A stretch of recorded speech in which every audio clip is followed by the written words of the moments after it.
안녕하세요. 역사 돋보기입니다. 총균세 쉽게 100% 이야기 9부입니다. 4부로 구성되어 있는 총균세 마지막 4부에서는 1에서 3부까지의 내용을 구체적인 사례를 통해 고찰해보는 내용으로 먼저 호주와 뉴기니에 관한 내용을 다룹니다. 호주의 원주민 사회는 최근까지도 지극히 단순한 기술만을 가진 인간 사회가 존재했던 곳이고 식량 생산이 토착적으로 발달하지 못한 유일한 대륙이기에 호주의 사례는 인간 사회의 대륙 간 불균형에 대한 이론을 검증하는 결정적인 판단의 기준이 됩니다. 호주는 근대에 와서도 모든 원주민들이 농경, 목축, 총, 균, 쇠, 건물, 문자, 정치 조직 등 문명이라고 하는 특징들을 하나도 갖추지 못했던 유일한 대륙이었습니다. 반면 빙하기 때까지만 해도 연결되어 있던 호주 위의 뉴기니 섬에서는 뉴기니인들은 농경을 시작을 했고 부족 사회 정도이긴 했지만 어쨌든 정치 조직을 만들어냈으며 사용 도구들도 호주보다 더 다양했습니다. 토지 면적만 보면은 뉴기니 섬 면적이 호주 면적에 비교도 안 되지만 인구는 또 더 많아요. 나름 뉴기니 섬과 호주는 가까운 거리에 있는데 왜 이 모든 혁신들이 전파되지 않았을까요? 일단 호주 원주민들을 보면 동남아에서 출발하여 인도네시아 열도의 섬들을 차례차례 건너면서 이주해온 집단으로 보고 있습니다. 이게 4만에서 3만 5천 년쯤의 일이죠. 문제는 그때부터 근대 시기에 유럽인들이 오기까지 호주에는 새로운 사람들이 호주에 정착했음을 증명하는 고고학적 증거가 없습니다. 호주와 뉴기니의 인간 사회는 아시아 사회로부터 비롯되었지만 실질적으로 아시아 사회와는 격리된 상태였던 거죠. 언어 면에서도 크게 분화되었고 골격 있는 외모도 동남아시아인들과 다소 구분됩니다. 아울러 호주 원주민과 뉴기니 섬 원주민들 사이에서도 유전자, 외모, 언어 면에서 차이가 납니다. 크게 다른 환경에서 오랫동안 격리되어 있었기 때문이죠. 예컨대 뉴기니 섬은 전체가 다 열대 기후이고 산이 많고 지형이 험한데 높은 봉우리 몇 개에는 빙하까지 덮여 있으며 매우 습한 곳인 반면 호주는 땅덩어리만 넓지 높은 산들이 별로 없어서 대체로 고도가 낮고 매우 건조한 곳 중 하나죠. 또한 호주는 뉴기니보다 계절에 따른 변화가 심한 편입니다. 뉴기니는 큰 강들이 많은데 호주는 동부를 제외하고는 영구적으로 흐르는 강이 별로 없습니다. 거기에 가뭄까지 되면 몇 달씩 강의 흐름이 끊어지기도 하죠. 호주의 토양은 모든 대륙을 통틀어 가장 척박하고 영양소가 부족하다고 하며 뉴기니의 면적은 호주의 10분의 1에 불과하지만 포유류와 조류의 종수는 호주와 엇비슷하다고 합니다. 강우량도 훨씬 많고 고도 차이도 심하고 토양도 더 비옥하기 때문이죠. 뉴기니에서는 일찍이 고지대 중심으로 독립적인 농경을 시작하기도 했습니다. 그러니까 독립적으로 야생 식물종을 작물화하는 데 성공했다는 거죠. 반면 뉴기니 저지대의 늪지대에 사는 사람들은 수렵 채집에 의존하며 살았다고 합니다. 그래도 뉴기니에서는 문명이 발생하거나 기술 혁신이 이루어지진 않았는데 그 이유는 첫째 뉴기니 고지대에서 토착적 식량 생산을 시작했어도 단백질 함량이 부족했고 두 번째로는 고지대의 험한 지형 사이사이에서 살아가다 보니 정치 조직 확대에 제한이 있었고 세 번째로 농경이 가능했던 곳이 고지대 극히 일부에 불과했습니다. 여러 공동체 사이에서 식량의 경제적 교환이 대규모로 이루어질 수가 없었죠. 또한 뉴기니 섬은 섬 바깥으로 큰 바다들이 펼쳐 있어서 외부에서 선진문물을 받아들이기에도 어려움이 컸습니다. 이러한 이유들로 뉴기니에서는 야금수류나 문자 등을 만들어낼 수가 없었죠. 다만 뉴기니에게 운이 있었더라면 인도네시아 자바섬에서 흥기한 인도네시아 왕조가 팽창하면서 뉴기니까지 거의 도착했다는 건데 인도네시아 자바의 왕조가 더 팽창했더라면 뉴기니에도 선진문물을 전파해 주었을 겁니다. 하지만 목전에서 유럽인들이 먼저 들어와 버렸던 거죠. 반면 호주는 뉴기니보다도 못했습니다. 축산업과 농업 어느 것도 발전시키지 못했죠. 우선 여러 번 말씀드린 대로 인류가 처음 호주에 정착했을 시점 가축화할 수 있는 대형 포유류들이 대거 멸종했고 작물화할 수 있는 야생식물의 종도 다양하지 못하다고 합니다. 또 호주는 엘니뇨 현상으로 대륙의 대부분의 지역이 연중 기후변화가 크면서도 불규칙하다고 해요. 결국 호주 원주민들은 수렵 채집민으로 남아있을 수밖에 없었죠. 아울러 호주는 기후상 인류가 편하게 살 수 있는 지역은 극히 제한되어 있습니다. 국토 대부분이 사막이잖아요. 그러다 보니 인구수 확장에도 유리천장이 있었죠. 지금도 지구상에서 인구 밀도가 가장 낮은 나라 2위가 호주입니다. 그렇다면 가까이 있던 뉴기니 섬에서 왜 호주로 농경과 가축이 전파되지 못했을까요? 아무리 바다로 갈라져 있어도 그 정도 건너갈 수 있는 건조술과 항해술은 발달했을 텐데 말이죠. 호주와 뉴기니 섬은 여태 말씀드린 여러 가지 이유로 인해 생태학적으로 매우 다릅니다. 설령 뉴기니 섬이나 인도네시아의 농경민들이 호주에 왔었어도 북쪽 끝자락에 오는 게 전부이지 그 광활한 사막을 건널 수도 없었을 거고요. 호주 원주민 사이에서 외지인과 접촉한 사례는 해안에 살던 몇몇 집단들에게만 국한되어 있었죠. 자, 그렇다면 뉴기니와 호주의 역사에서 유럽인들이 도래한 이후의 역사에 대해 살펴보겠습니다. 뉴기니와 호주 모두 유럽인들의 식민 지배를 받았습니다. 그런데 오늘날 뉴기니 섬에는 백인이 없고 오늘날 호주는 사실상 백인의 나라가 되었습니다. 왜 뉴기니와 호주는 서로 다른 운명을 맞았을까요? 호주뿐 아니라 아메리카 대륙의 여러 나라들 그리고 아프리카의 남아공 같은 국가들도 결국은 유럽인들이 국가의 주인이 되었잖아요. 먼저 뉴기니에 정착하려는 유럽인들은 말라리아를 비롯한 열대성 질병으로 수도 없이 좌절되었습니다. 문명화된 나라에서 살고 있는 여러분들에게 묻겠습니다. 여러분은 호주의 날씨 좋은 곳과 뉴기니 섬에서 살아야 한다면 어디서 살겠습니까? 당연히 호주겠죠? 그건 옛날 유럽인들도 마찬가지였죠. 유럽인들은 뉴기니 저지대의 병원균 때문에 쏙쏙 쓰러졌습니다. 반면 뉴기니인들은 유럽인들이 가져온 균에 기회는 당하지 않았죠. 남미 상황과는 완전히 반대죠. 균으로만 따지면 뉴기니인들이 유럽인들보다 훨씬 더 많은 균과 병에 시달려왔고 항체 면에서는 뉴기니인들이 유럽인들보다 균을 억제하는 유전자가 더 강했던 것으로 보고 있습니다. 또한 아시아 대륙에서도 유라시아 대륙발 전염병이 이미 뉴기니로 넘어온 사례가 있었기 때문에 유럽인들이 가져온 균이 뉴기니인들에게는 처음 접하는 균도 아니었던 거죠. 자, 이제 16장 동아시아의 운명과 중국 문화의 확산으로 넘어갑니다. 제목에서 유추할 수 있듯 이번엔 중국 중심의 동아시아 역사를 고찰해보는데요. 솔직히 유럽이 근대화 접어들기 전에는 이 세계를 주도했던 건 중국의 왕조들이었습니다. 중국 중심의 동양사와 서양사를 비교할 때 서로 이해하기가 어려운 게 서양사에서는 절대왕정이 나오는데 근 2000년이 걸렸지만 중국은 기원전 221년 진시황 때 이미 통일해버렸습니다. 현대 유럽에서는 변형된 수십 가지 알파벳이 사용되고 있는데 중국의 경우에는 진시황 이후로 문자체계가 오직 하나죠. 이게 유럽인들이 가장 놀라는 중국의 역사랍니다. 따라서 유럽은 현대에 와서 아무리 뭉치려고 해도 뭉쳐지지 않고 중국은 역사상 계속 분열이 되어도 결국은 통일국가로 귀결이 되는 거고요. 다만 중국은 겉으로는 통일이 되어 있는 것처럼 보여도 사실은 그렇지 않죠. 같은 한족이라고 해도 솔직히 북중국인과 남중국인은 유전적 신체적으로 매우 다릅니다. 북중국인은 오히려 티베트나 네팔과 유사하고 남중국은 베트남이나 필리핀과 유사하다고 해요. 북중국과 남중국은 기후와 환경도 다르고 중국이 분열되면 가장 기본적으로 남북으로 분열이 됩니다. 그래서 중국사에 걸쳐 북벌이 얼마나 많았습니까? 그래도 결국 이들은 같은 언어와 문화권에 속하죠. 물론 이렇게 된 배경에는 강압의 역사도 있었습니다. 중국사를 아시는 분이라면 보통은 중국 북방의 문화가 남방으로 퍼지는 경우가 일반적입니다. 과거로 거슬러 올라가면 올라갈수록 북중국과 남중국의 문화적 차이도 커지는데 북중국이 밀어내듯 남중국까지 중원 중심의 북중국 문화를 주입시킨 배경이 있죠. 그러다 보면 남중국 원주민들은 두 가지 선택사항이 주어집니다. 북중국화되거나 나가거나. 그렇다면 결국 남중국에도 북중국 문화가 전파되어 하나로 엮이고 하나로 엮이기 거부하는 이들은 해당 지역을 나오죠. 그 해당 지역에서 나온 이들은 지리적으로 어디로 가게 될까요? 동남아시아겠죠. 그래서 어느 날 라오스의 라오족, 태국의 타이족, 미얀마의 버마족 이들은 고대 조상이 같으며 전부 한때 남중국에 거주하다가 북중국의 주입을 거부하며 남하하여 각각 라오스, 태국, 미얀마에 정착하게 된 거랍니다. 사실 동남아 원주민들 입장에서는 남중국 원주민에서 내려온 이들도 문명화된 외지인이었고 결국 동남아 원주민들은 라오족, 타이족, 버마족에게 터전을 빼앗긴 거죠. 아울러 중국의 지리를 보면 황하강, 양쯔강이 각각 중국 대륙 북과 남으로 흐르는데 이 긴 두 강에서 동서로 흐르죠. 그래서 동서끼리는 물적 교류가 원만한데 반해 남북 교류는 다소 어려울 수 있습니다. 그런데 이 문제가 수양제 때 파놓은 대운하가 송나라 때 개발이 되고 명나라 때 활성화되면서 남북 교류도 한층 수월해지면서 이 중화제국이 더 이어질 수 있는 계기가 되었죠. 중국은 여러모로 기후와 지리의 조건이 거대한 문명이 나오기에 좋았습니다. 그리고 거기서 오랜 역사를 통해 거대한 문명을 만들자 그 문명의 여파가 주변국으로 퍼졌고 주변국들은 비교적 빠른 속도로 각자의 문명을 일구어왔죠. 이렇게 15장에서는 뉴기니와 호주를, 16장에서는 중국 중심의 동아시아를 설명드렸는데 다음 17장에서는 동아시아와 태평양 민족 간의 충돌을 다뤄보도록 하겠습니다. 그럼 역사 돋보기였습니다.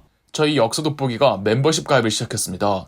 멤버십 가입을 해주신 분들 덕분에 영상 제작에 큰 도움이 되고 있습니다. 감사합니다. 영상 재미있으셨다면 구독과 좋아요, 알림 설정까지 해주시면 감사드리겠습니다.